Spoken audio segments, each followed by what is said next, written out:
Waalaikumsalam warahmatullahi wabarakatuh. Selamat sore, salam sejahtera untuk kita semua. Selamat datang Bapak Ibu peserta webinar Ngobrol Pintar Apa Saja yang ke-61 di APSI Pusat. Hari ini kita akan berdiskusi tentang burnout. Jadi tidak hanya berdampak negatif pada individu, nanti ada penjelasan yang lebih bisa kita pahami ya Teh Rini ya. Ternyata kita juga baru dengar ya Teh Rini ada burnout gitu ya. Penasaran betul. Ya benar. Mudah-mudahan dengan hadirnya kita hari ini diberikan pencerahan terkait dengan burnout itu nanti dapat meningkatkan kualitas pendidikan secara keseluruhan. Guru, kepala sekolah, dan juga pengawas sekolah yang mengalami burnout, kita juga mungkin pernah ya nanti kalau Mas Andika bercerita, ini akan kesulitan bekerja secara efektif sehingga nanti akan berdampak pada hasil belajar siswa. Jadi kita hadirkan hari ini bagaimana kita dapat mencegah burnout menjadi yang sangat penting untuk kita ketahui. Yang terhormat Bapak Dr. Agus Sukoco MM, Ketua Umum APSI yang saya hormati, Ketua DPP APSI Pak Dr. Asep Tafid MPD, dan kami ucapkan terima kasih yang sebesar-besarnya kepada narasumber hebat kita hari ini, Charter Bing Andika ya namanya. Beliau adalah doktor bidang educational leadership dari Universitas Pelita Harapan yang telah berkenan untuk menjadi narasumber dalam webinar ini.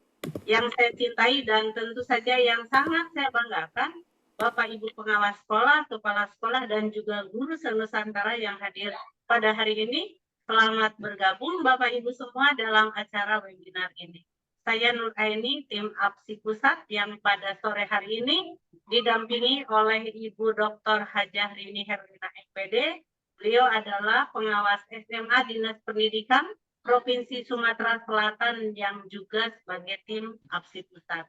Baik Bapak Ibu, sebelum kita memulai acara ini, mari bersama-sama mengawali dengan doa menurut agama dan keyakinannya. Berdoa disilahkan.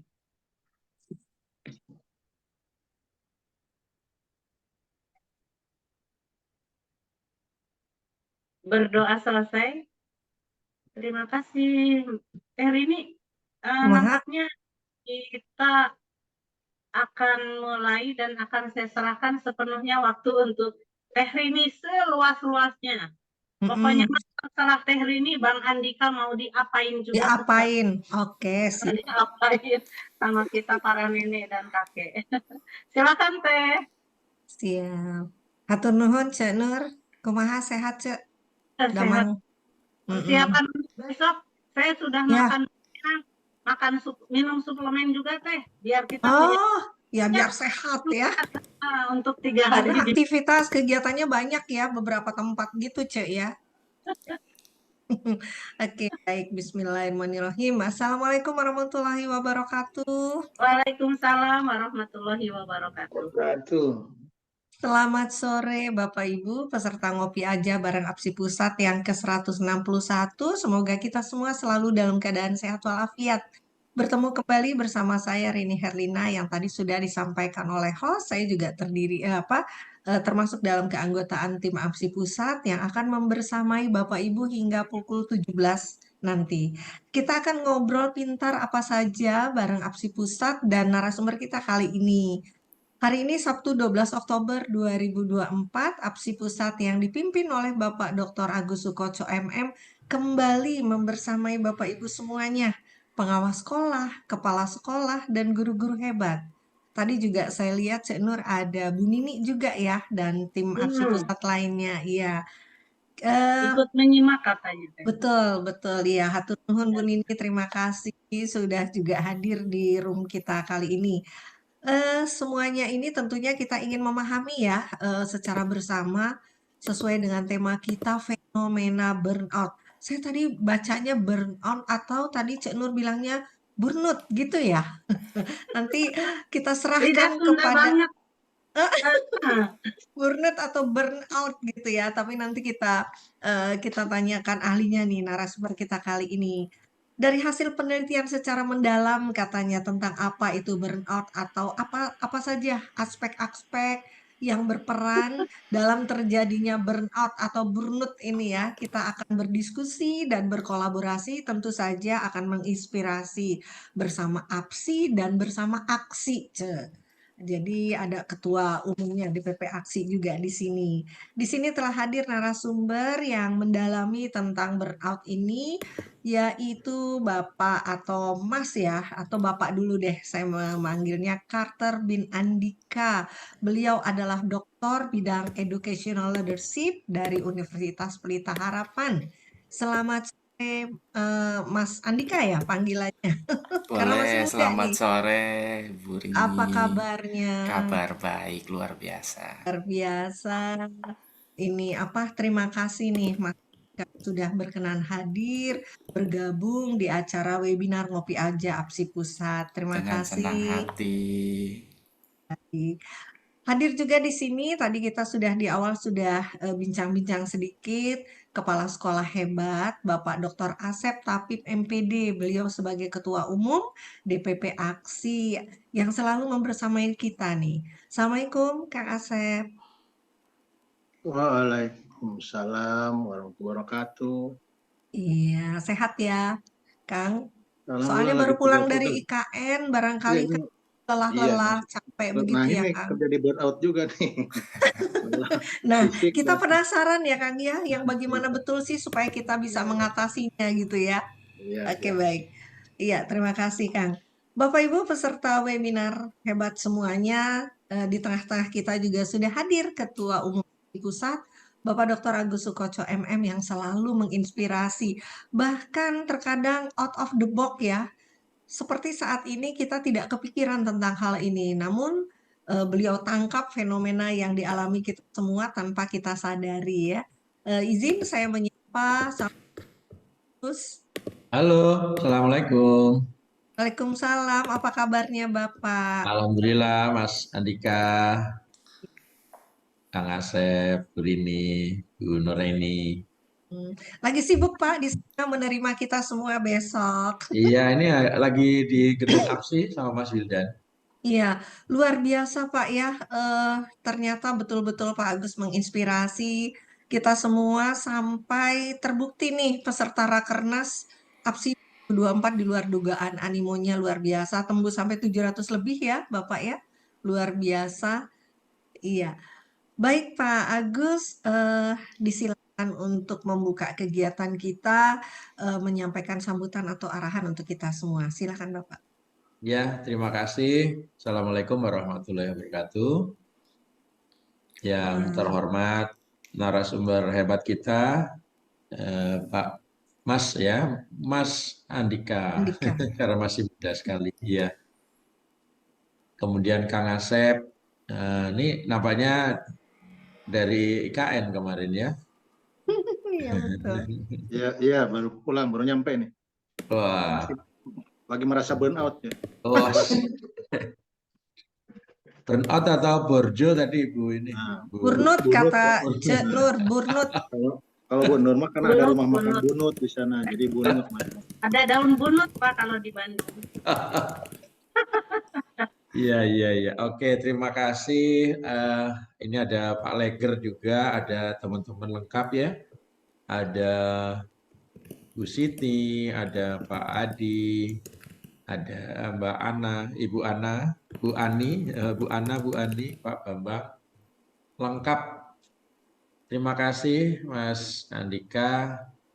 Ini memang bahasan yang berbeda ya dibanding yang seri-seri sebelumnya karena yang sebelumnya itu masih ngobrol pintarnya berkaitan dengan dunia pendidikan dalam arti tugas baik itu guru, kepala sekolah, pengawas, kurikulum berkaitan dengan teknologi ya. Nah, hari ini kita lebih ke masalah-masalah psikolog ya, psikis burnout. Nah, ini menarik karena betul bahwa kalau kita ke sekolah itu memang ada anak yang sebetulnya dia berangkat sekolah itu, tapi sebetulnya nggak belajar, ya, karena hanya ikut-ikutan.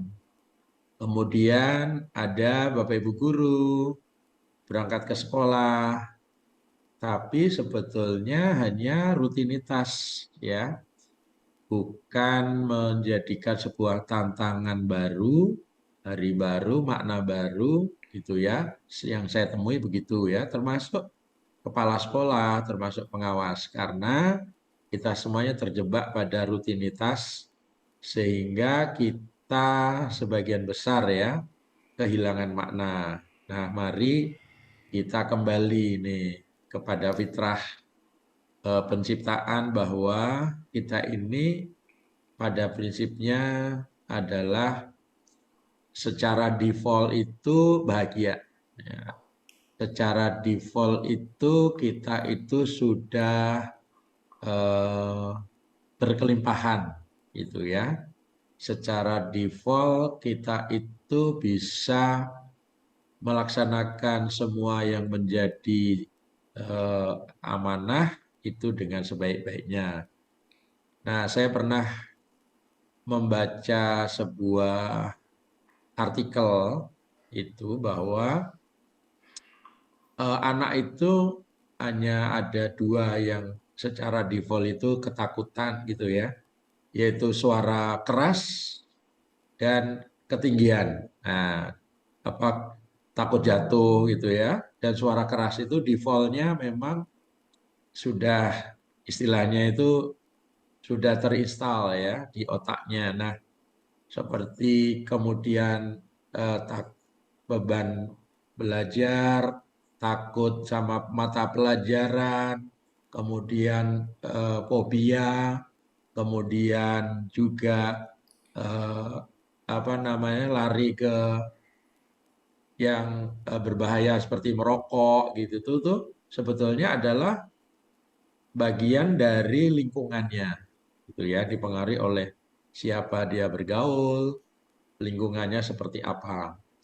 Ketika anak-anak itu bergaul dengan teman-temannya, ada 5 temannya anak itu merokok, maka sebentar lagi dia akan jadi yang keenam, gitu kan. Ketika dia bergaul dengan teman-temannya, ada 5 anak yang memang senang belajar, ya, baca buku, ya, dia akan jadi yang keenam, gitu. Nah, ini luar biasa pengaruh dari sosial media apalagi. Nah, ini mari kita dengarkan, ini ada ahlinya yang akan mengupas hal ini.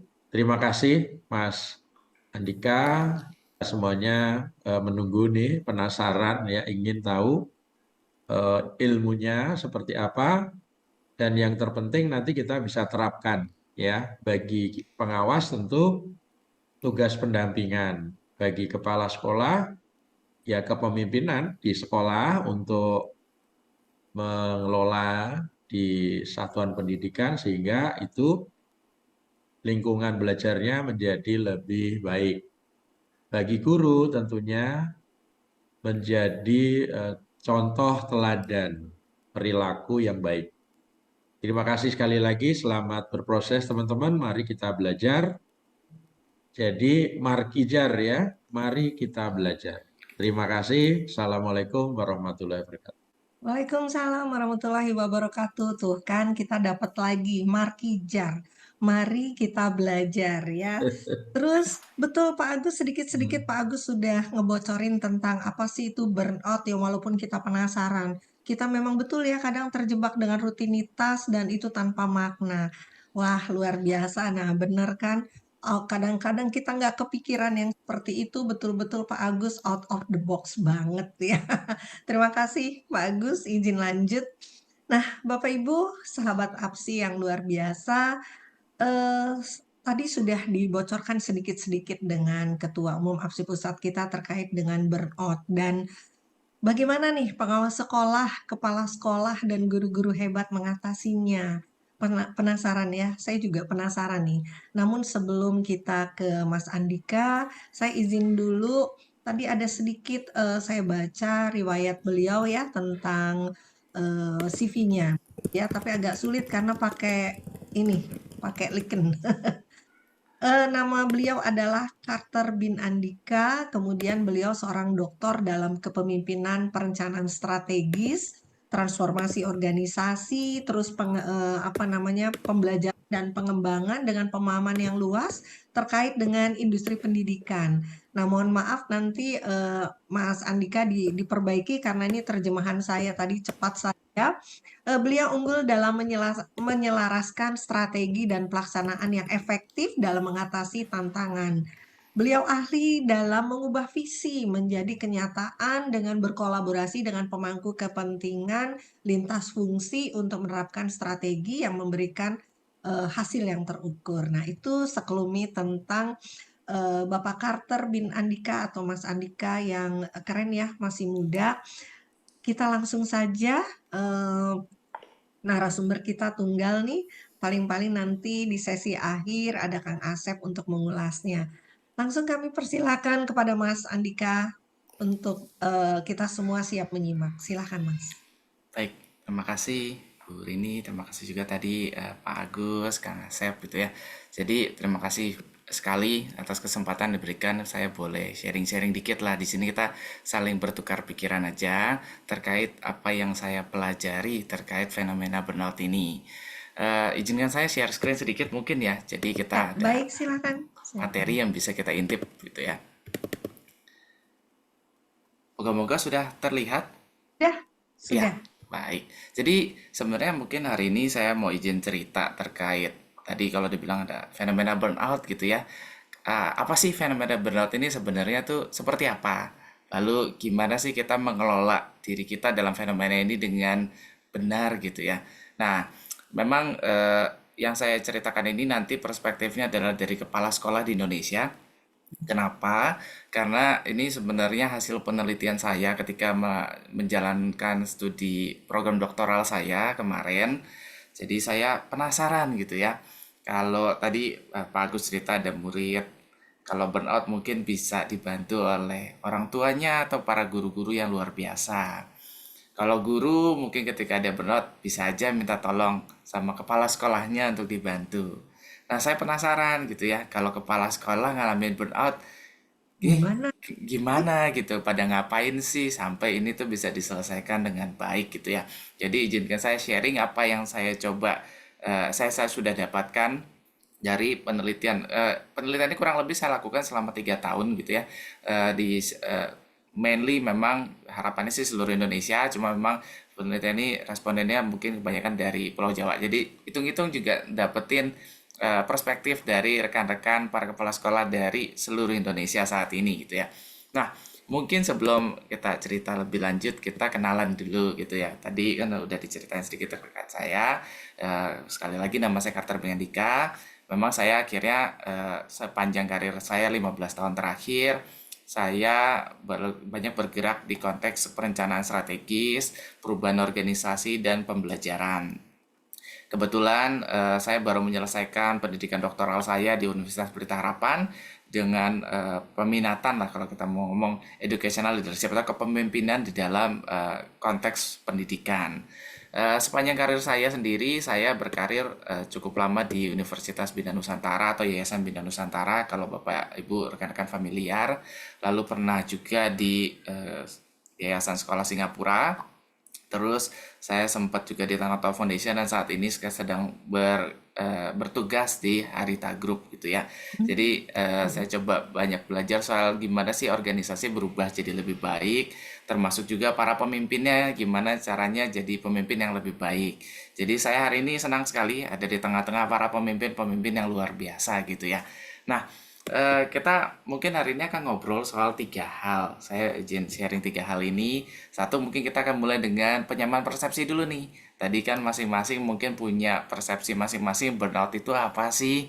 Nah, kita coba samakan dulu supaya kita ada di ngomong kasar di ruangan yang sama gitu ya, melihat barang yang sama. Terus kita mungkin cerita-cerita dikit apa sih yang terjadi di Indonesia terkait burnout di kepala sekolah dan apa sih yang bisa kita lakukan supaya kita bisa menanggulangi atau mencegah atau mengantisipasi fenomena ini gitu ya. Nah, kita mulai dulu dengan penyamaan persepsi gitu ya. Nah, ini satu artikel yang mungkin baru saya temukan kemarin di Harvard Business Review gitu ya. Intinya dia tuh ngomong gini, di seluruh dunia burnout ini enggak cuma terjadi di wilayah tertentu, tapi benar-benar muncul di berbagai aspek pekerjaan, di segala level, bahkan di industri yang bermacam-macam. Nah, satu organisasi namanya Gallup ini bikin penelitian gitu ya.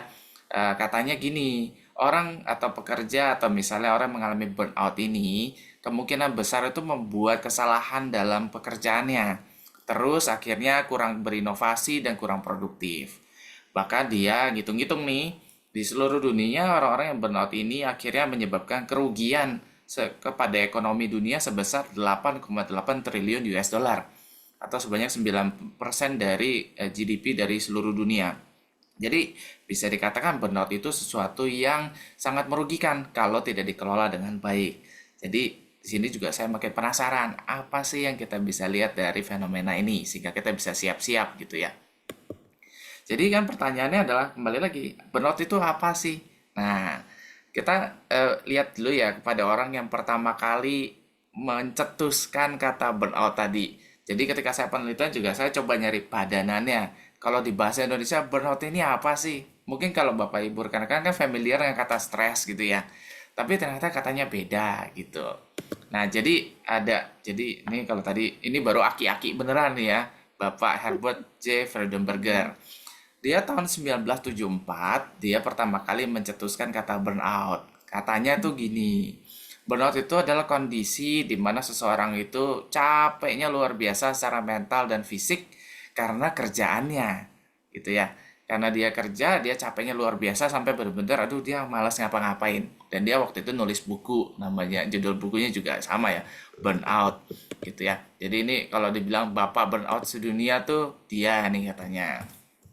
Nah, eh, kan tadi kayak saya juga sempat bilang, kita mungkin familiar dengan kata stres gitu ya, stres, oke. Terus ada kata burnout, sama nggak sih gitu ya. Setelah saya pelajari, ternyata beda loh.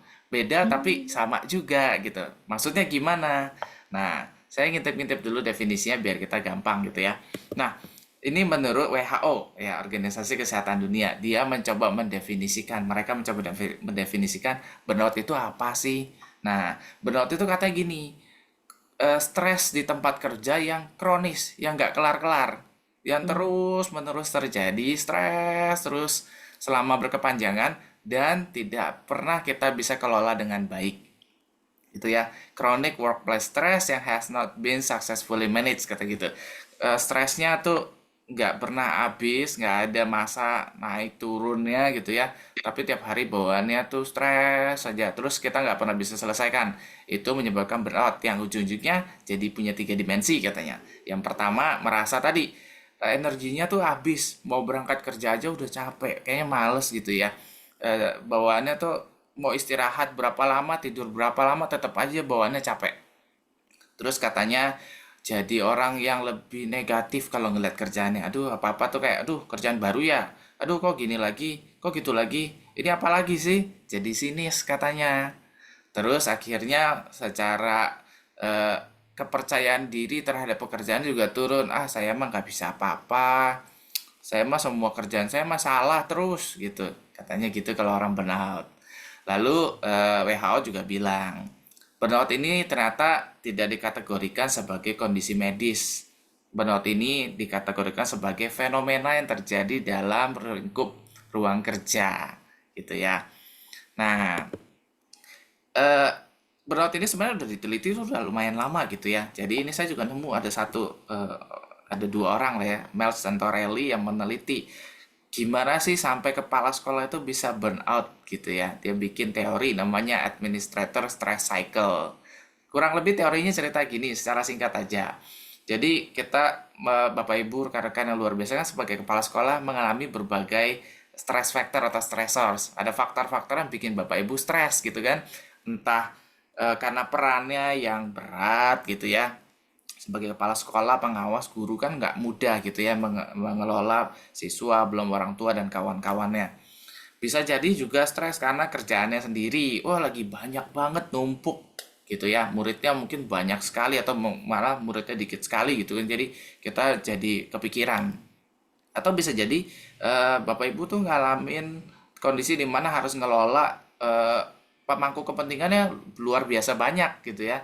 Macam-macam orang yang harus di handle gitu ya. Jadinya stresnya naik. Atau bisa jadi di sekolah lagi banyak konflik nih. Wah, antar guru misalnya nggak akur, atau antar guru kepala sekolah nggak akur, atau muridnya tawuran terus gitu ya. Jadi kepala sekolah harus akhirnya memediasi konflik. Nah, itu kan kerjaan yang nggak enak gitu ya. Nah, diperparah dengan terjadinya konflik kepentingan, konflik atau ambiguitas dari perannya kepala sekolah. Karena ada kepala sekolah yang dia harus ngurusin murid, iya, tapi dia juga katanya disuruh cari murid juga, iya, disuruh ngelola anggaran sekolah, iya, disuruh ngelola gimana guru di training juga, iya, segala macam dikerjain. Kalau kata orang Arab gitu ya, palu gada, apa lu mau gua ada gitu ya, semuanya dikerjain. Ini tuh akhirnya membuat kepala sekolah tuh jadi punya respon-respon tertentu ya, baik secara sosial maupun fisik dan lain-lain. Ujung-ujungnya kalau nggak bisa dikelola dengan baik, akhirnya stres, dan stres yang berkepanjangan akhirnya jadi burnout.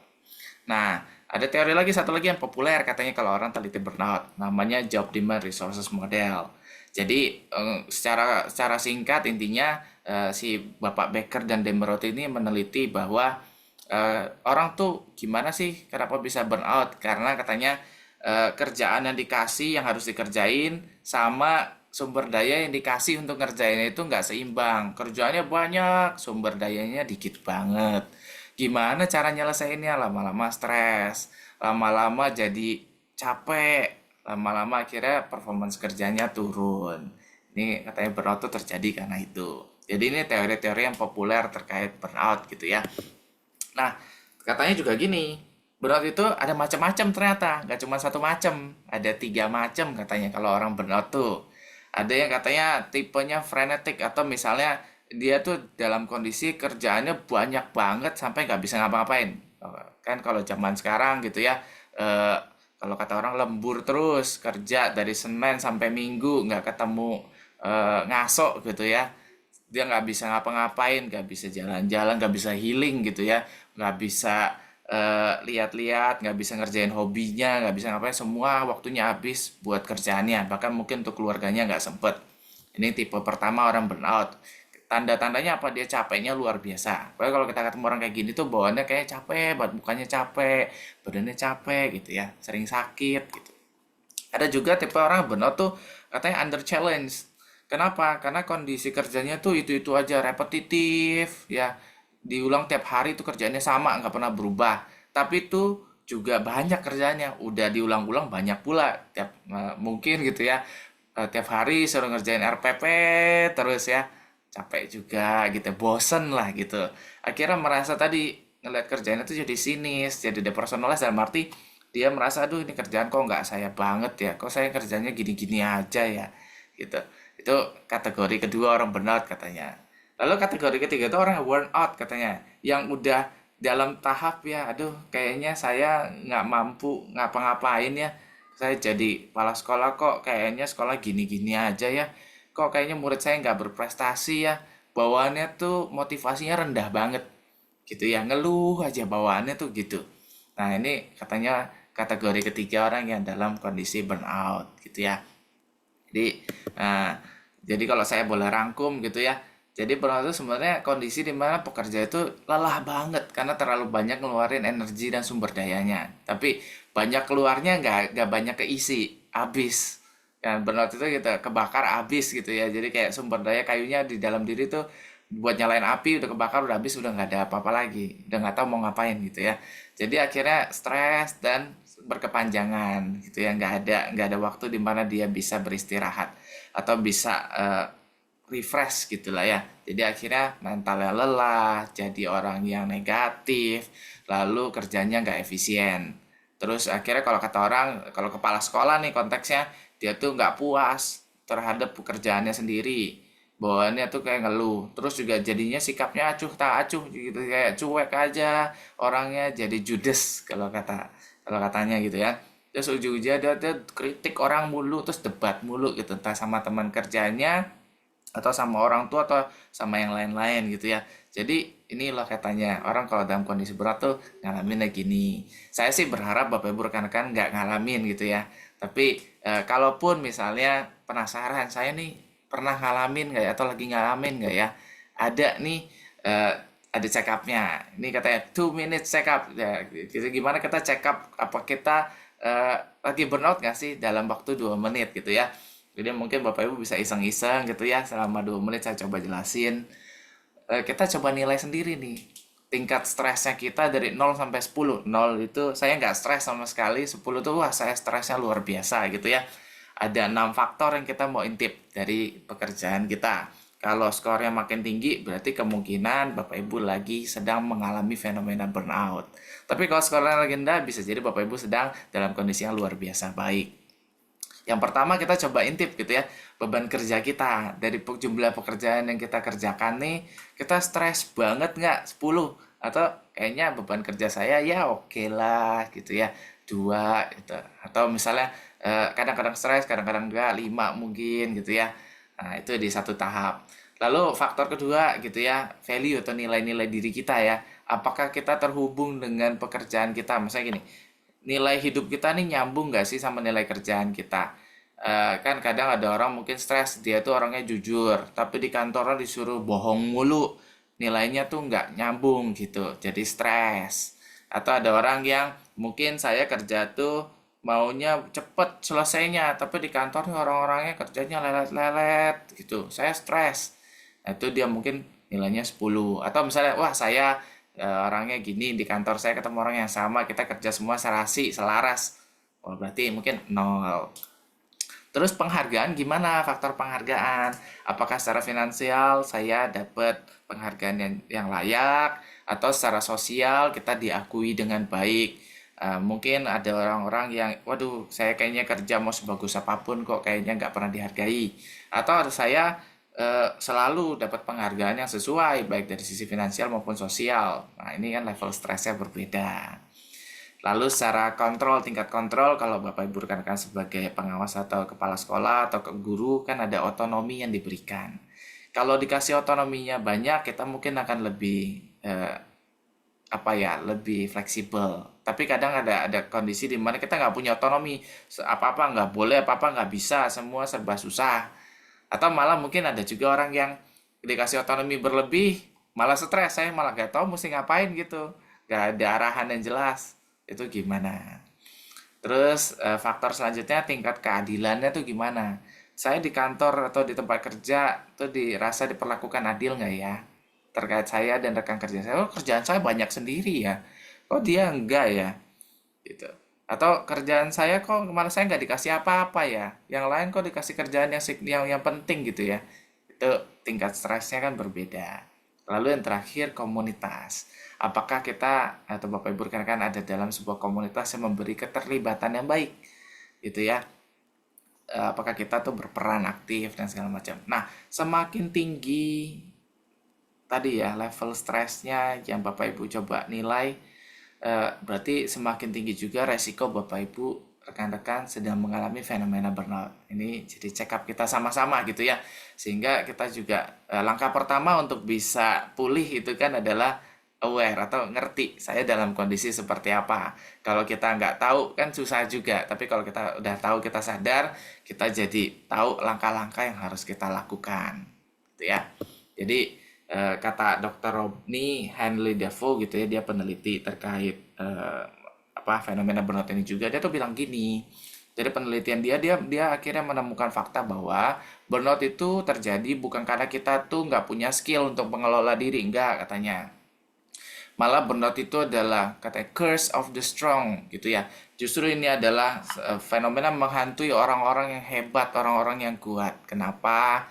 Gitu ya. Karena burnout itu hanya terjadi kalau misalnya seringkali terjadi gini. Saya punya kerjaan banyak, tapi kalau saya kasih si A, si B, si C, takutnya saya mesti ngerjain lagi nih karena hasilnya nggak sesuai maunya saya. akhirnya saya kerjain sendiri semuanya gitu ya.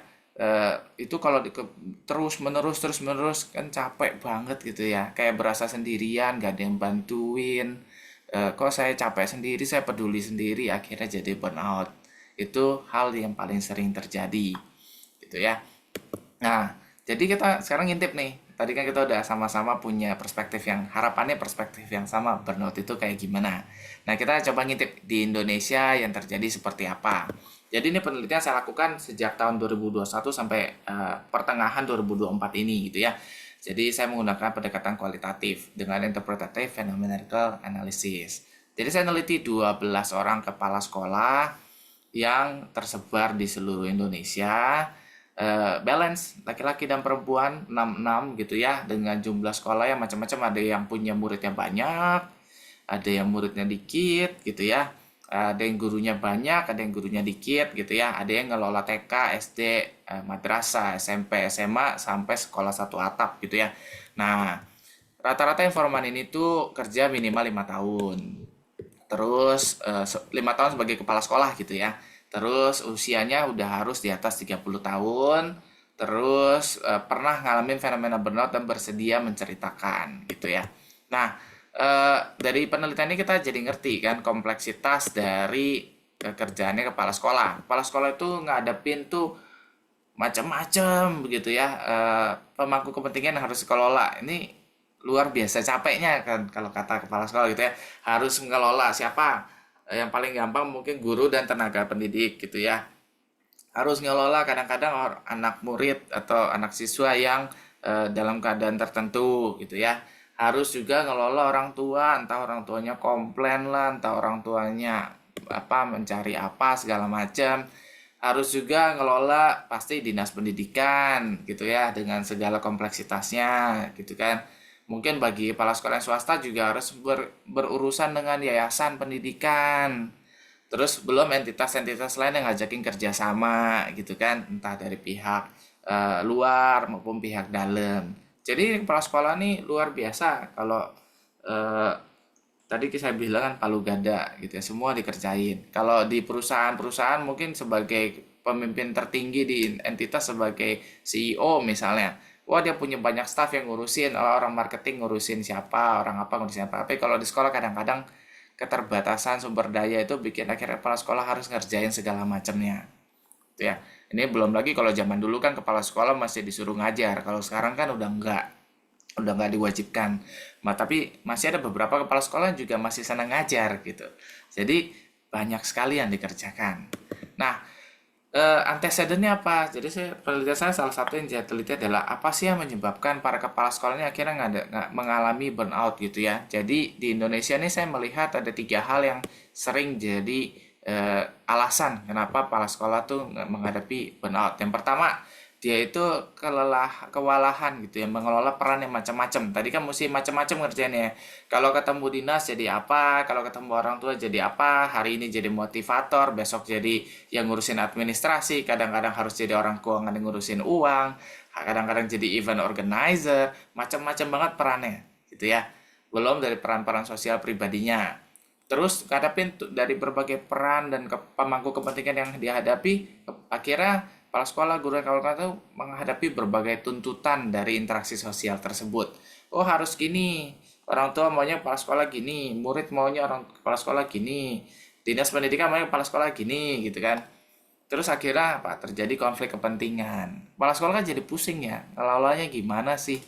Satu mau ke kiri, satu mau ke kanan. Sebagai pemimpin itu kan kompleks gitu ya. Akhirnya jadi kalau kita simpulkan sama-sama punya konflik peran nih terkait apa yang dikerjakan. Ini tuh sangat amat membuat stres dan berkepanjangan karena gini, hal-hal seperti ini kadang-kadang nggak satu kali terjadi, tapi sepanjang tahun ajaran tuh ada aja yang muncul, ya. Terus dari yang saya temukan seperti apa nih? Pengalaman-pengalaman ya, saya coba kutip beberapa hasil wawancara saya terhadap kepala sekolah. Ada yang bilang dia tuh stres sama orang tua murid, dipergunjingkan gitu, gunjang-gunjing rame katanya ya. Jadi dia juga kecewa, letih gitu ya. Ada juga yang nggak nyaman, ngeluh terus, saya harus sampai ketemu psikolog katanya. Ada juga yang bilang dia dapat tekanan yang maha dahsyat, dia sampai pakai kata maha dahsyat gitu ya. Jadi dia nggak nyaman, was-was, takut-takut besok apa, bisa kejadian apa gitu ya. Dia sampai mikir, kenapa sih orang mau jadi kepala sekolah kerjaannya nggak enak gini gitu. Dia sampai di titik seperti itu. Ada juga kepala sekolah yang bilang, aduh saya udah nggak bener-bener tuh nggak sanggup. Kerjanya tuh berat banget, udah capek banget, psikis saya kayak perlu istirahat katanya. Sejak jadi kepala sekolah asam lambungnya naik katanya, bolak-balik kena GERD katanya gitu. Ini beberapa kutipan dari kepala sekolah yang mengalami fenomena burnout gitu ya. Nah, dampaknya apa? Kalau udah masuk fenomena burnout, lumayan banyak ternyata. Itu ya, yang saya temukan satu, kepala sekolah akhirnya punya persepsi negatif terhadap kerjanya. Jadi apa-apa soal kerjanya tuh bawaannya negatif, ya kerjaan baru lagi apa sih? Jadi ketus gitu ya. Jadi dikit-dikit tuh ngomel, ngoceh gitu ya. Terus akhirnya secara mental lelah gitu ya. Mental health kalau kata orang zaman sekarang gitu ya. Dikit-dikit tuh sakit kepala, dikit-dikit tuh nggak enak di hati, dikit-dikit bawaannya kesel gitu ya. Males ketemu orang gitu ya, bawaannya pengen ngaso aja. Ada juga yang bilang karena semua ini tuh saya akhirnya kayak tadi kan kena sakit lambung lah, ada yang sampai pingsan katanya, sampai harus masuk rumah sakit karena saking banyaknya yang harus dia urus gitu ya. Jadi akhirnya kena gangguan fisik juga. Terus ujung-ujungnya kepercayaan dirinya juga jadi rendah. Aduh, kok kayak saya jadi kepala sekolah kerjainnya ini itu salah ya, apa-apa kok kayak nggak beres, ada aja masalahnya gitu ya. Jadi banyak yang akhirnya jadi nggak percaya diri dan ujung-ujungnya merasa kinerjanya tuh turun. Jadi akhirnya kita kalau simpulin dampak yang paling utama frustrasi ketika bekerja. Kayaknya segala sesuatunya salah aja deh. Jadi kepala sekolah ini gimana sih gitu ya.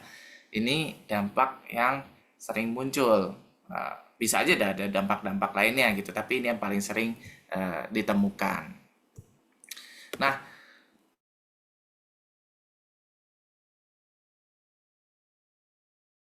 sampai kena tipes juga.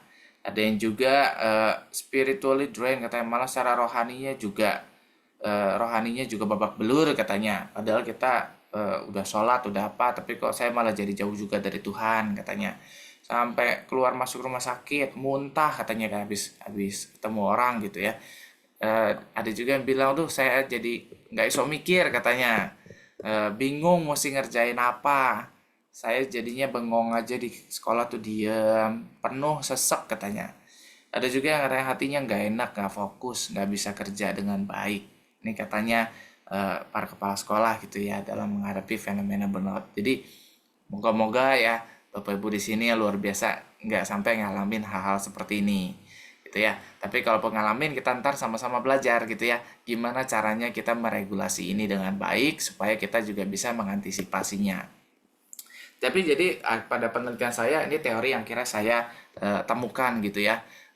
Kan katanya kalau orang belajar S3 mesti nemuin teorinya sendiri. Nah, ini hasil penelitian saya. Jadi kalau kewalahan mengelola peran, tuntutan, interaksi sosial tuh bikin konflik kepentingan di kepala sekolah. Ujung-ujungnya jadi burnout. Setelah burnout, akhirnya punya persepsi negatif terhadap pekerjaan. Ujungnya mentalnya lelah, fisiknya kena gangguan, terus efikasi diri atau kepercayaan dirinya turun. Nah, pada akhirnya kinerjanya juga jadi kurang baik. Itu ya, ini secara gambaran besar proses terjadinya burnout di kepala sekolah atau di lingkungan sekolah tuh seperti ini. Nah, jadi kita mesti ngapain? Ini kan pertanyaan pentingnya kan gitu ya. Dari semuanya oke kita udah belajar, terus kita mesti ngapain sih dalam konteks burnout seperti ini.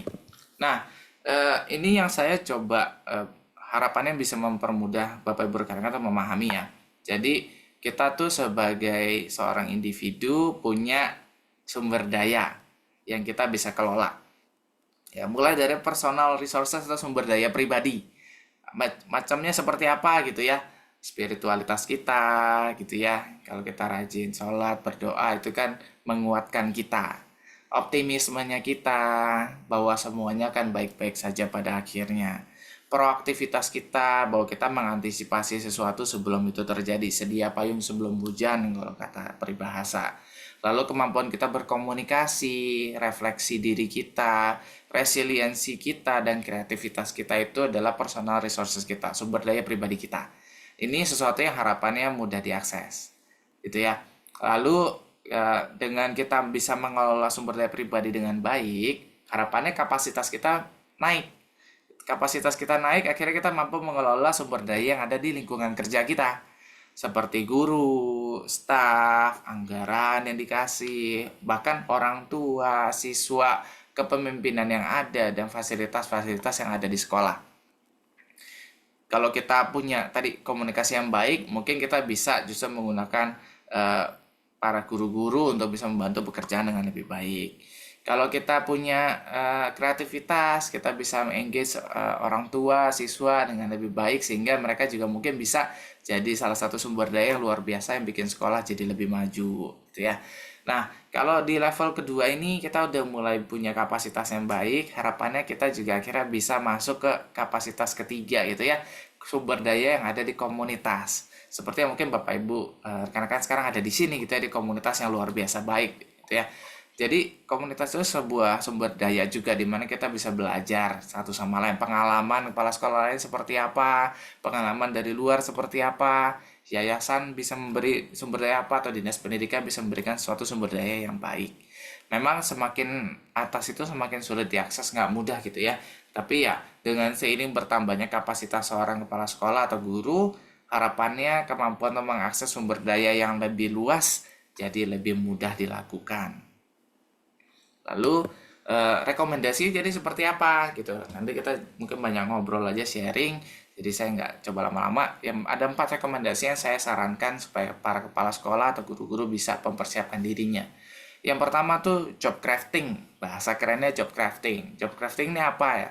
Proses di mana seseorang tuh bisa secara aktif mengubah atau menyesuaikan pekerjaannya dengan kreatif gitu ya, sesuai dengan minat, kemampuan, dan nilai-nilai pribadinya.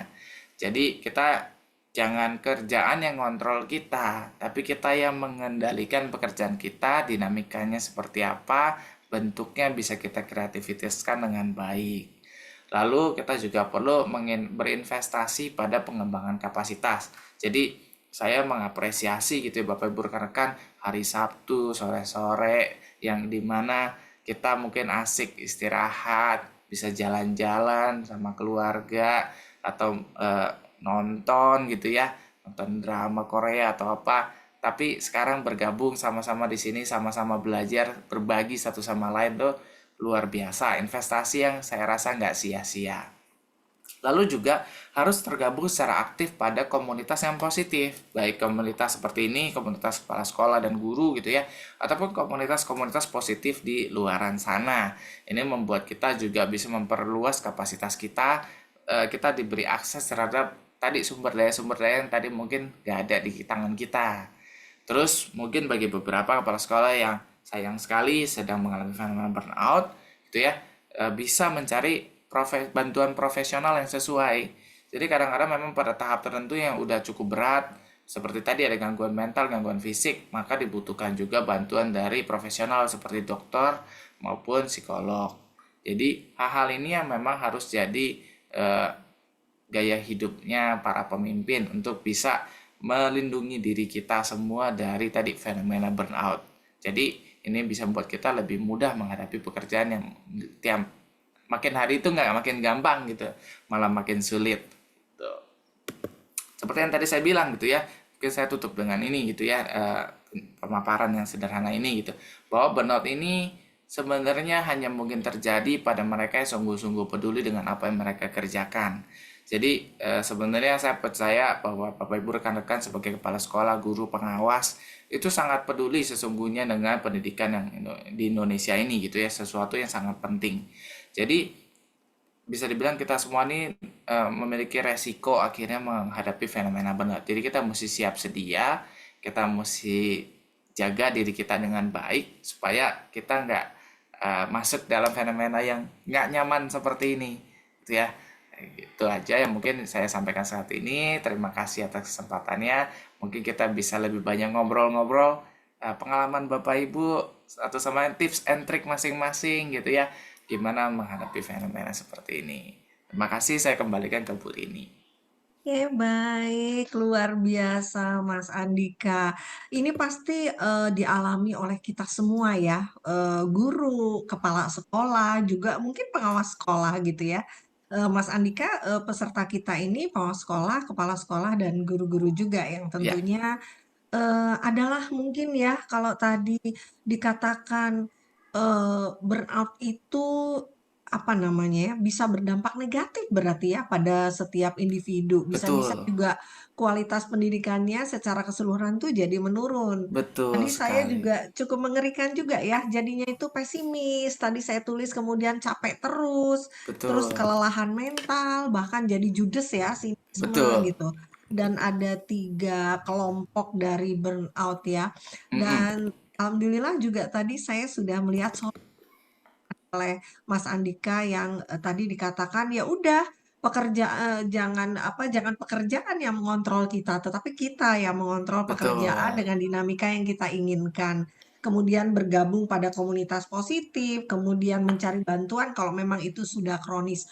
Luar Mm-mm. biasa banget ini Mas Andika dengan program penelitian ya, hasil Ya. penelitian dari program doktornya. Jadi itu ya penemuannya tadi ya, Mm-mm. solusinya. Baik, Bapak Ibu, teman-teman hebat, ini informasi yang luar biasa ya. Boleh disilahkan mau curhat boleh, begitu ya, mumpung ada ahlinya ini ya, karena menemukan solusi dari burnout ini ya. Silahkan nih Bu Nur Aini dari SMP 126, kepala sekolah atau guru Ibu, disilahkan dari mana?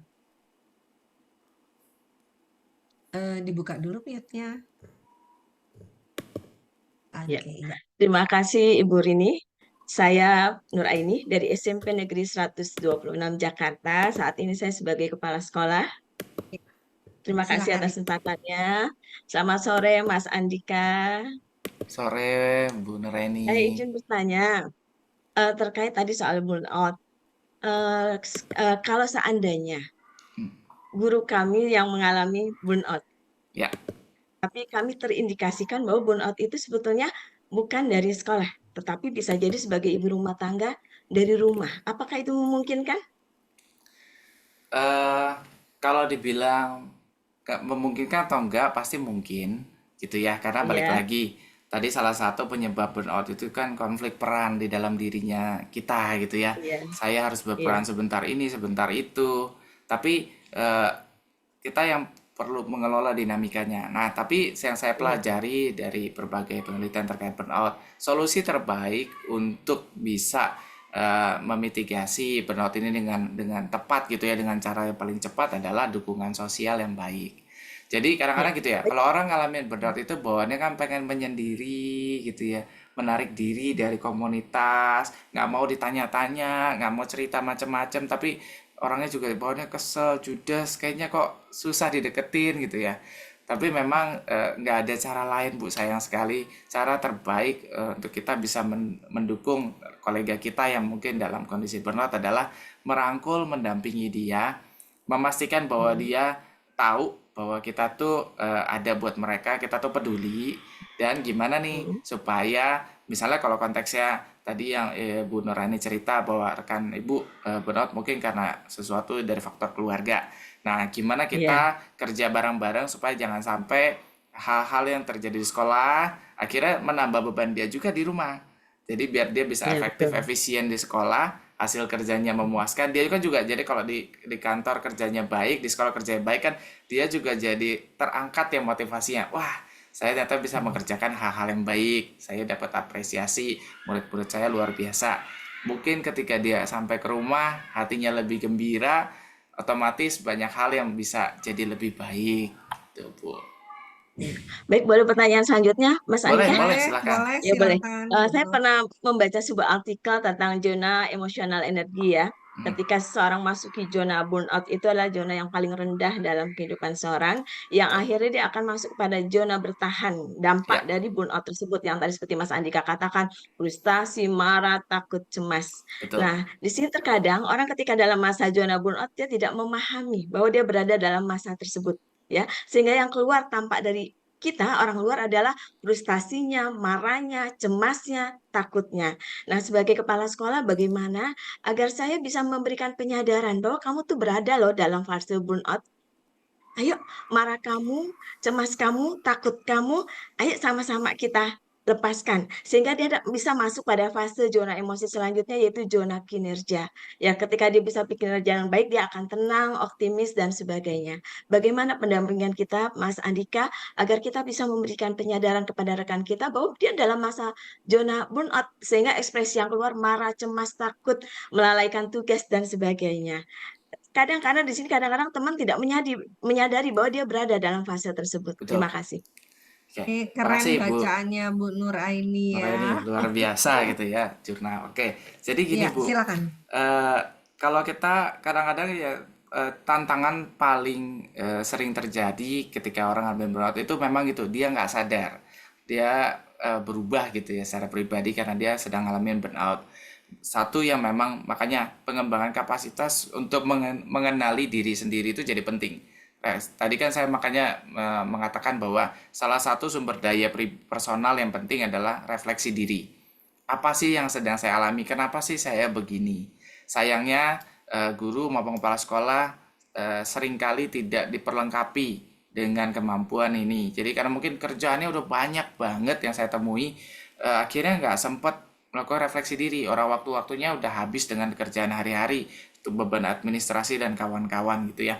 Jadi kepala sekolah juga memang akhirnya berperan sebagai pemimpin untuk bisa mencari waktu yang tepat supaya ini tuh bisa diantisipasi. Jadi pengembangan program-program pengembangan kapasitas yang terkait pengenalan diri sendiri itu jadi sesuatu yang paling dasar yang harusnya bisa dilakukan juga. Jadi mulai dari mengenali personalitas diri.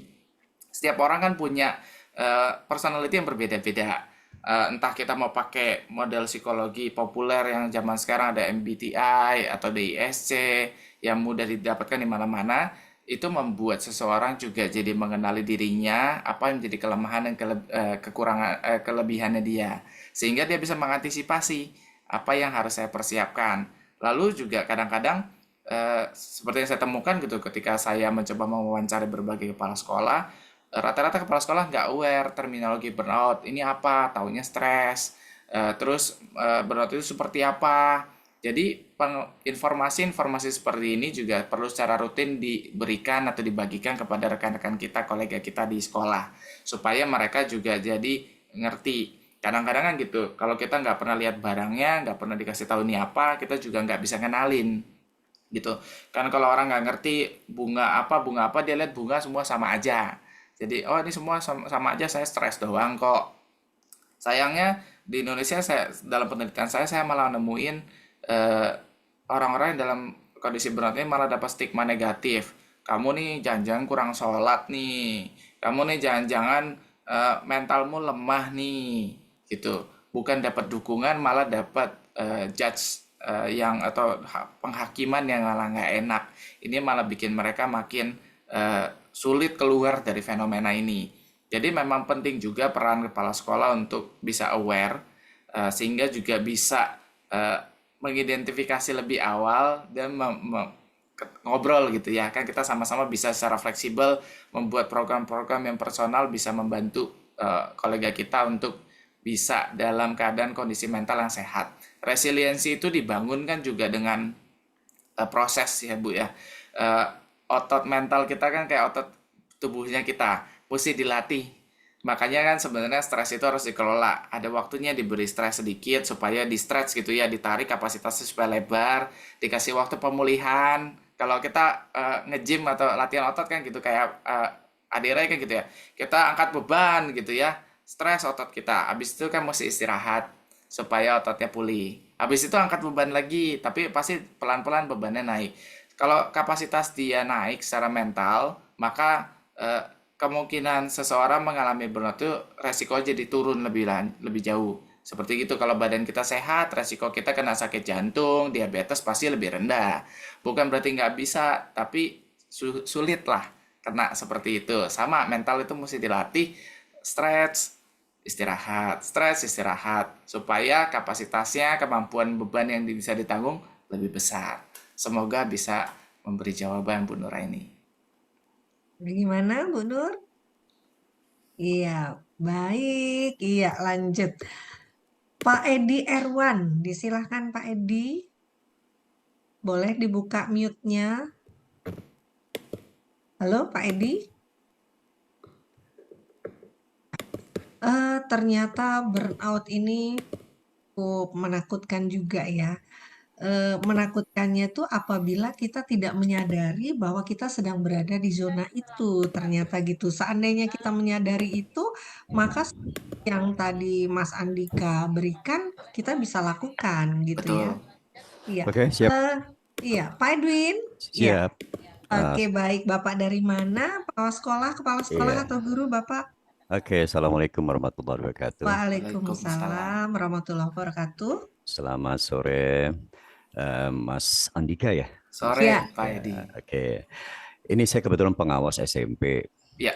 Nah, mohon maaf bertanya tadi asik sekali nih bicara tentang burnout ini. Ya, silakan Pak. Iya, begini Mas, kebetulan kan kita sekarang kan betapa indahnya menjadi seorang kepala sekolah, kita melalui dengan sekali uji kompetensi terus jadi kepala sekolah ya. Sementara mereka waktu menjadi guru itu sendiri ya mungkin baru 4 tahun, 5 tahun begitu uji kompetensi mereka menjadi kepala sekolah dan belum mempunyai pengalaman kepala sekolah. Ya. Jadi mengenai burnout itu saya yakin teman-teman yang langsung menjadi kepala sekolah pasti belum punya pengalaman dong. Ya. Iya. Gimana kira-kira solusinya Mas Andika?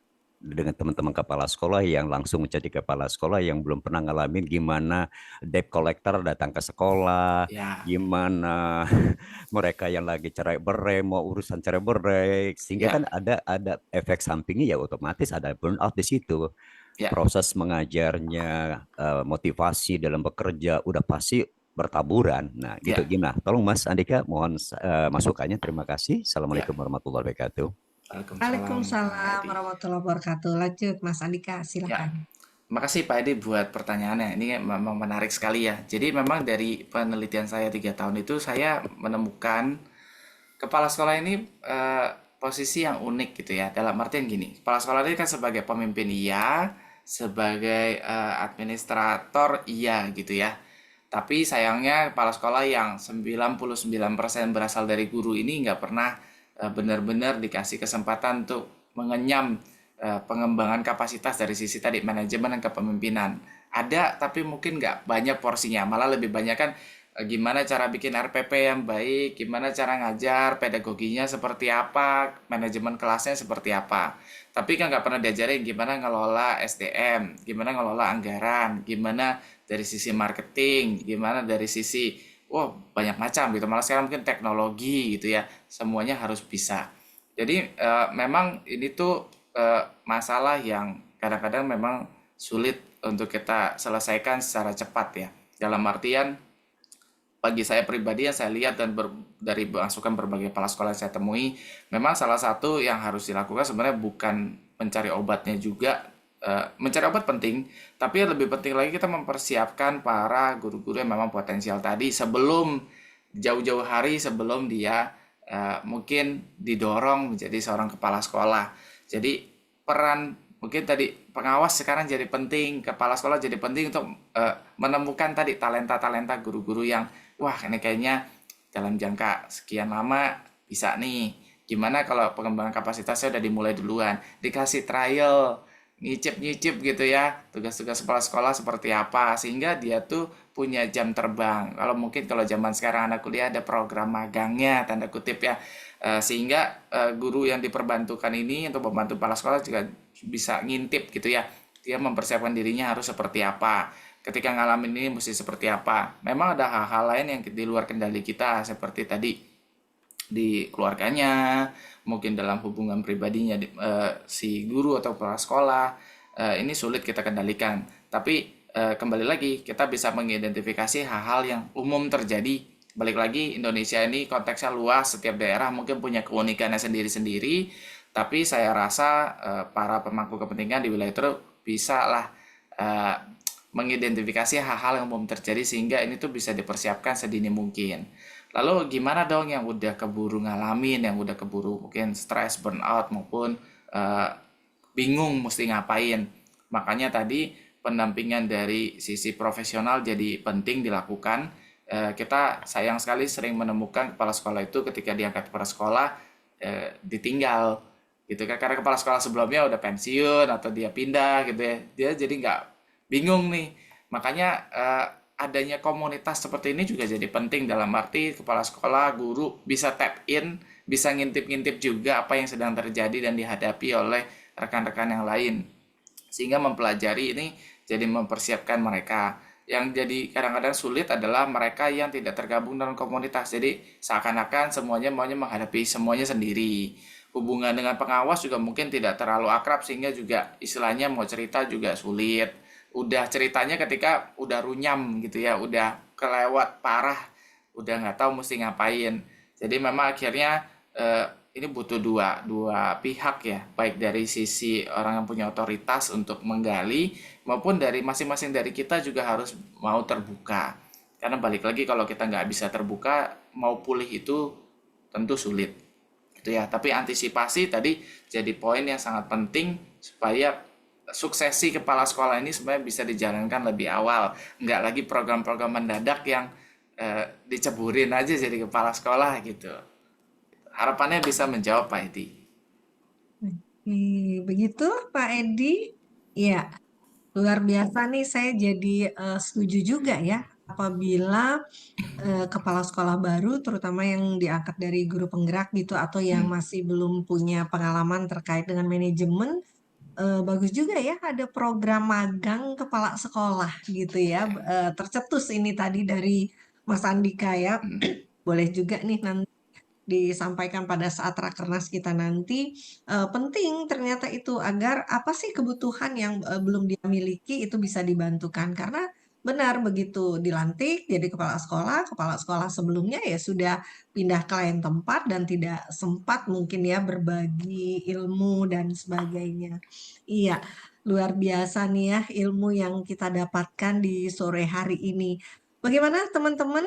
Masih ada yang ingin bertanya? Ini tadi dari Ai Marlina, katanya terima kasih, keren sekali ilmunya dan solusi yang diberikan terkait dengan menyehatkan mental dan aktivitas keseharian sangat bermanfaat.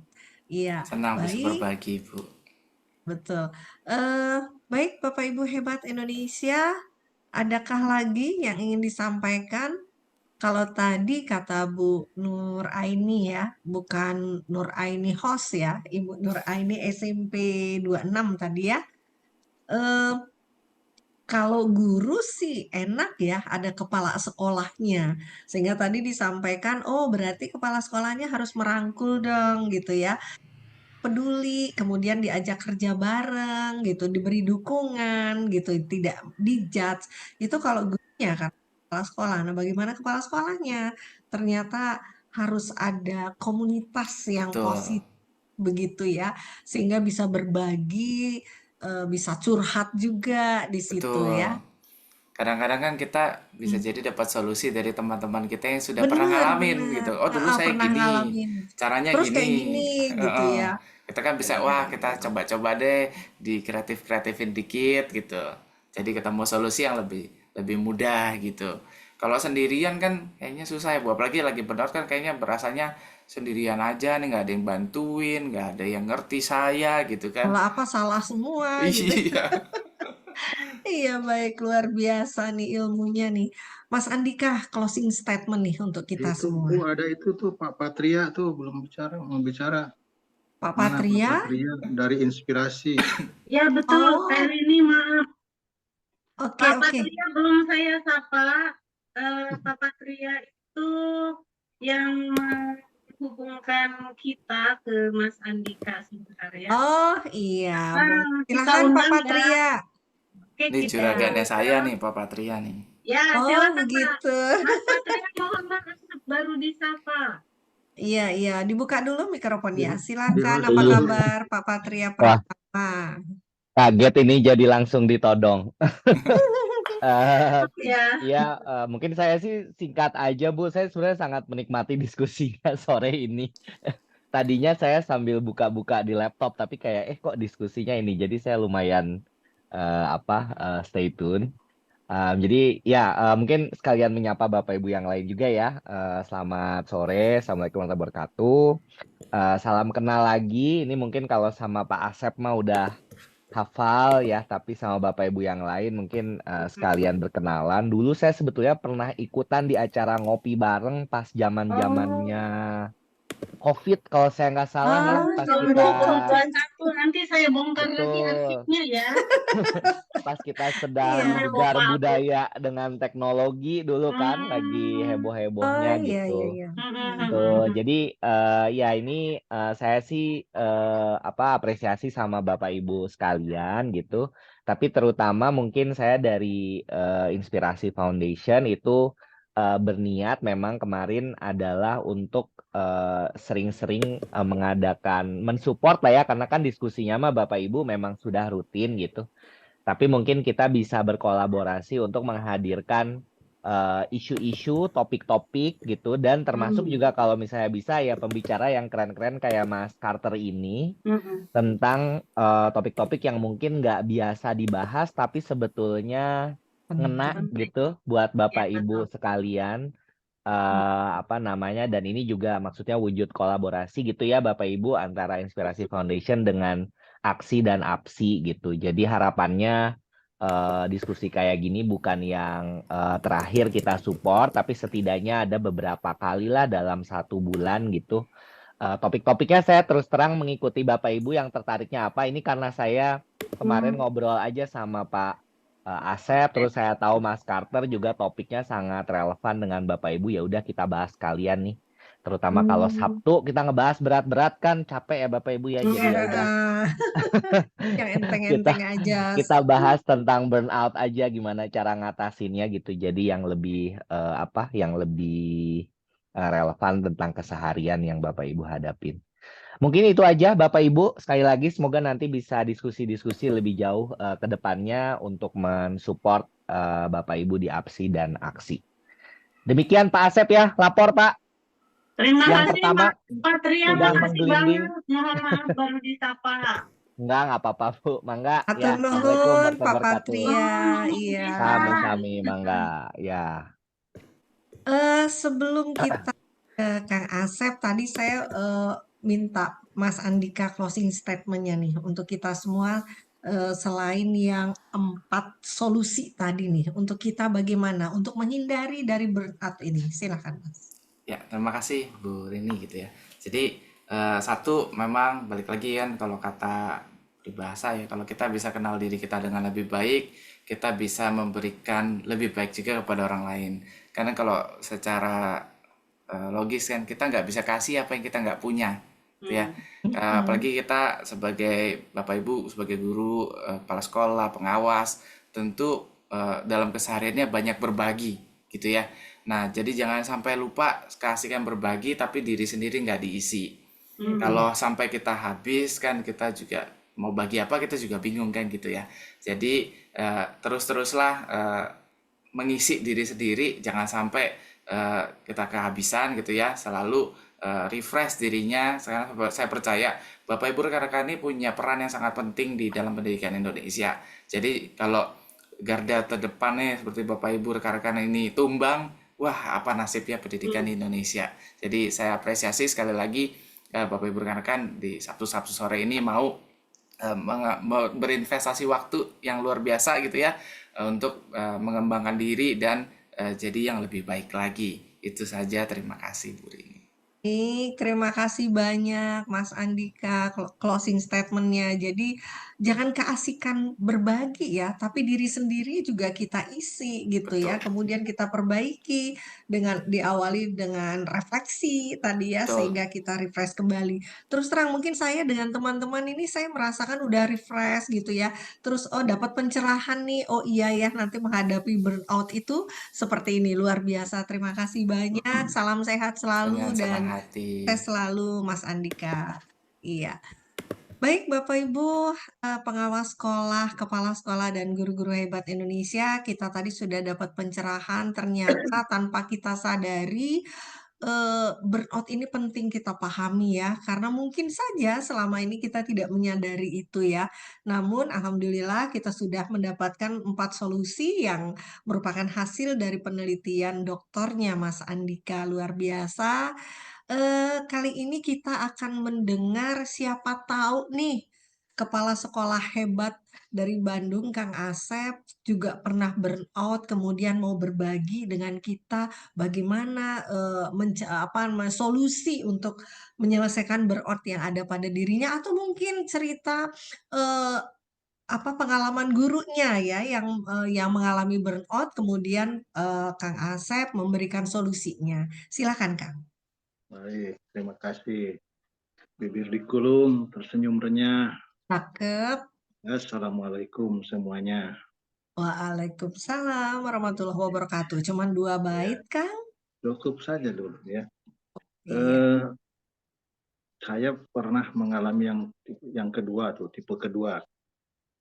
Ya, karena mengalami rutinitas yang itu-itu aja, akhirnya kan bosan. Oh Gitu. ya, yang itu ya under challenge tadi. Nah, standar challenge. Jadi akhirnya mencari tantangan lain gitu kan, itu jawabannya. Jadi kita pada rutinitas, karena memang konsep inovasi kan begitu. Ketika inovasi itu sudah menjadi rutinitas, maka muncullah kejenuhan. Artinya sesuatu menjadi tidak baru lagi, menjadi kebiasaan, akhirnya menjadi tidak ada energinya lagi yang perlu kuat gitu. Sehingga muncullah kejenuhan, sehingga perlu yang lain seperti itu. Dulu pernah waktu jadi, kan saya lama tuh pembina OSIS ya, dari muda sampai menjelang tua itu pembina OSIS terus belasan tahun gitu, bayangkan. Tapi karena waktu itu masih senang gitu kan ya, padahal semua kegiatannya rutin. Pasti kalau kemudian siswa mulai dengan PPDB, kemudian kegiatan ekskul, kegiatan upacaran lain itu bolak-balik begitu, lomba, pasti begitu ya. Tapi karena waktu itu energinya masih kuat gitu kan, masih bisa disalurkan, dan ada juga hobi gitu kan, di salah satu kegiatan ekskulnya ada hobi saya juga gitu, sehingga yang kemarin saya tampilkan di video ya, ini nonton kan, itu hobi saya ya. Itu hobi saya dari kecil, jadi senang gitu. Nah, punya Pak Goron, senang gitu walaupun capek. Nah, tapi kemudian pernah ketika jadi wakase kurikulum ya, tuntutannya itu sangat rutin banget gitu ya. Ketika awal tahun kan menyusun tugas mengajar gitu, menyiapkan kurikulum, dan sekarang apa kurikulum satuan pendidikan gitu kan, terus begitu UTS ketemu UAS, UTS lagi UAS lagi naik kelas, itu aja terus. Kok ini pekerjaan kok nggak ada tantangannya gitu. Itu menurut saya waktu itu gitu kan. Padahal kalau melihat dengan pengembangan perbandingan kayaknya berat banget tuh kurikulumnya, banyak tiap tahun itu ada aja gerakannya gitu. Tapi bagi saya itu sebuah rutinitas saja gitu, karena ya mungkin karena energinya tidak terlalu tersalurkan semuanya gitu, sehingga akhirnya mengobatinya dengan menambah-nambah kegiatan gitu. Ya, jadi tadi yang buat komunitas gitu ya, karena kebetulan juga takdirnya saya senang berorganisasi, jadi itu jadikan aja untuk sublimasi.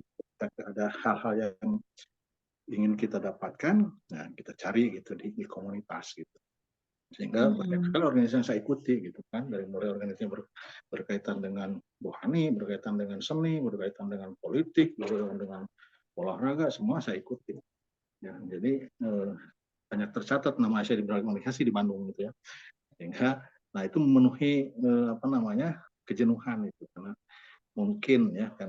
mungkin tantangan itu sudah biasa kita hadapi, sehingga kita biasa malah menghadapinya, sehingga menjadi sesuatu yang tidak lagi menantang gitu ya, karena sudah terbiasa itu rutin itu ya. Itu kalau saya mengalaminya itu pernah gitu kan, pernah itu satu kurikulum waktu itu berhenti setahun ini saya mau berhenti, kemudian hanya saya jadi guru aja, ngajar aja udah gitu ya, karena masalah kok bosan rutin gitu kan.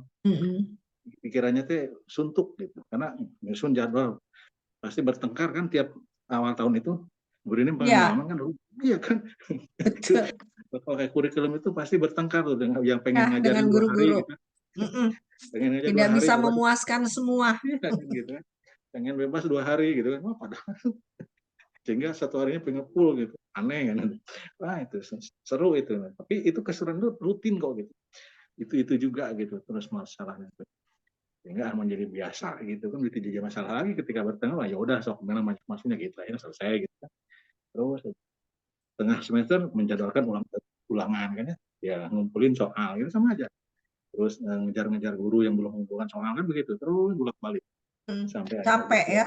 Iya, UAS, kemudian UAS ngumpulin nilai, yang telat kan mau rapat kenaikan, wah belum masalahnya gitu, itu terus ya. Akhirnya gitu, berarti setahun. Ketika berhenti itulah kemudian akhirnya waktu itu ada peluang juga seleksi kepala sekolah, jadi ikut seleksi pas saya sedang suntuk-suntuknya ingin hanya ngajar saja gitu kan. Ya, di sekolah masih di luar juga saya berkegiatan, saya ngajar juga kan di kampus gitu kan, di tempat lain. Tapi di karir di sekolah berhenti dulu, ternyata seleksi ikutan dan lulus gitu kan sampai sekarang kan. Sama akhirnya kepala sekolah sama rutinitasnya Bu Rini ya. Jadi awal tahun kan PPDB, bagi tugas dan seterusnya gitu, bolak-balik itu lagi ya. Nah, maka bersyukur saya diberi tambahan kegiatan kan oleh kementerian gitu, sering ketemu dengan Pak Agus, sering dan lain-lain gitu kan. Sering terpantik untuk kemudian mengisi ruang-ruang yang memang membuat jenuh kita untuk berkegiatan. Nah, walaupun secara fisik memang ada capeknya juga. Kadang-kadang kayak kemarin kan tiga atau empat ya IKN, kemudian ke Jakarta ya nyambung juga yang rutin di kampus, akhirnya pulang ke sini. Ya ini rada burnout gitu kan. Jadi fisik saya juga capek, mental saya juga lelah juga gitu kan. Karena yang tapi asik kan? Ya asik gitu. Iya asik.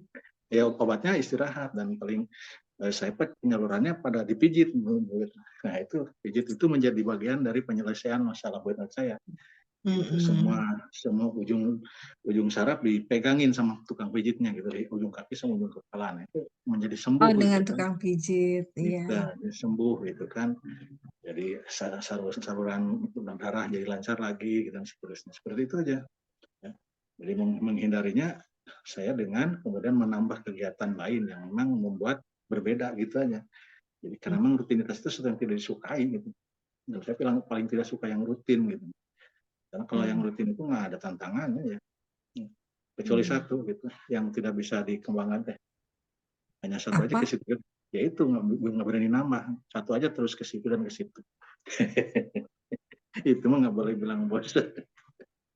Paham ya Bu Rini? Paham. Tapi ada satu pesan juga. Nah, tadi ketika burnout itu kan bicara dengan konsep diri. Maka kalau ingin bahagia itu kenali dirimu, nah, maka akan kamu kenali Tuhanmu. Kemudian kenali Tuhanmu, maka engkau akan bahagia. Nah, itu. Jadi ketika mumpuk apapun, sesuatu apapun, balik lagi menghadap kepadanya gitu. Ya. Melaporlah kepadanya, berkeluh kesah dengannya, jangan berkeluh kesah dengan lain jenis yang lain tempat gitu, sehingga nanti muncul efek samping yang tidak baik gitu ya. Oke, jangan salah pula meminta diperhatikan orang lain. Jangan salah perhatian dan yang salah minta perhatian. Enggak. Jadi salah ya. Iya, salah perhatian. Minta diperhatikan oleh kepala sekolah kan kita guna itu pantas itu. Kepala sekolah yang memperhatikan anak buahnya gitu, jangan memperhatikan yang lainnya gitu. Karena dari situ biasanya tumbuh hal-hal yang hilfil dan hul-hul yang tidak pada tempatnya. Gitu ya. Nah itu saja, anak gajah makan sirih. Cakep. Itu saja, terima kasih. Oke, baik. Terima kasih.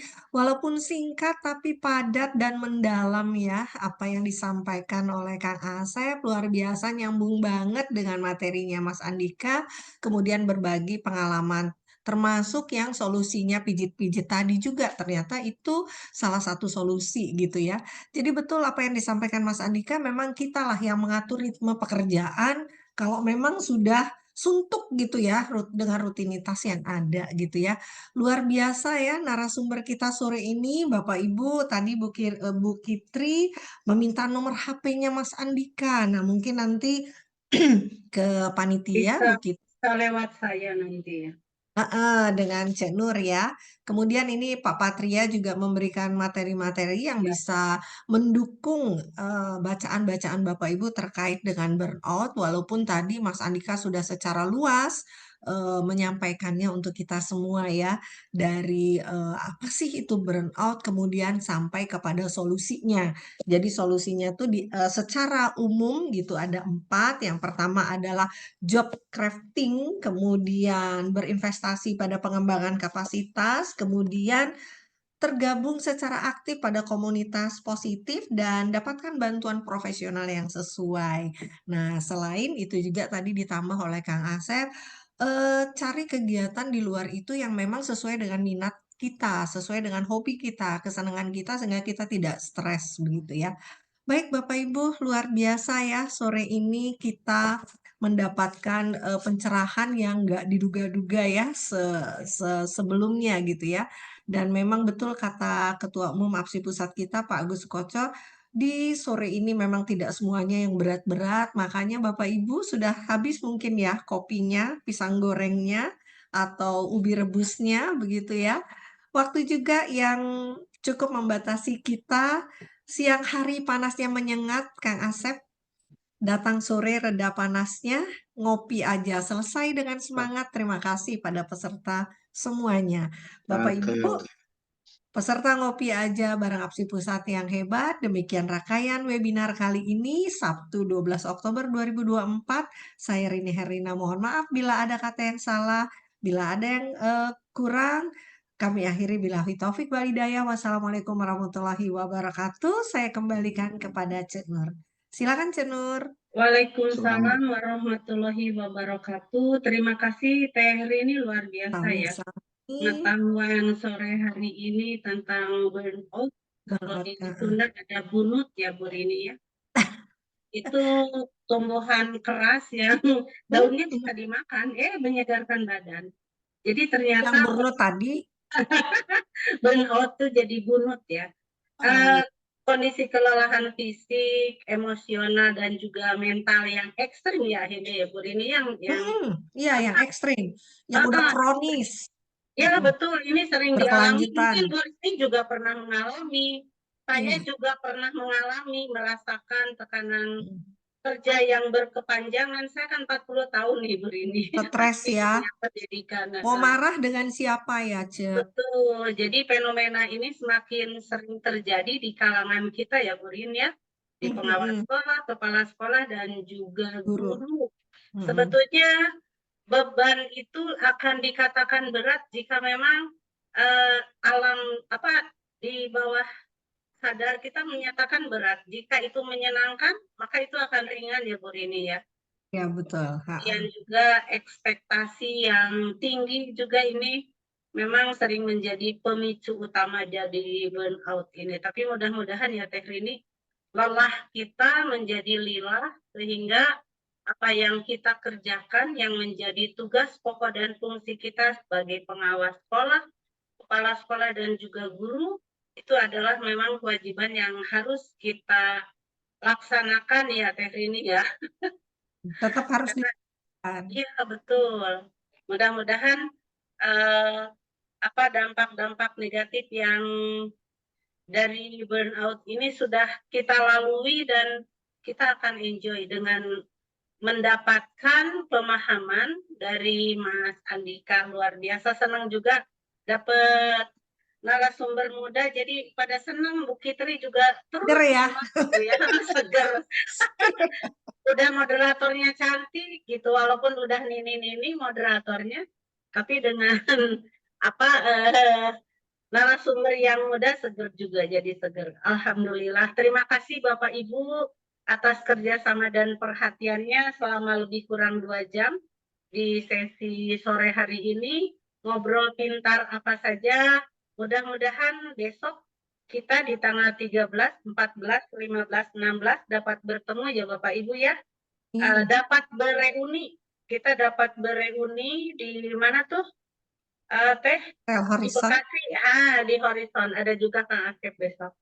Mudah-mudahan Bu Kitri juga bisa hadir, Mas Edi, Pak Jokundus, dan teman-teman sudah pada mendarat ya Teh Rini ya di bandara. Beberapa, beberapa yang dari Sulawesi Utara, Tenggara ya, sudah pada datang. Kan dari Thailand ya? Oh iya, dari Thailand dari malam kemarin.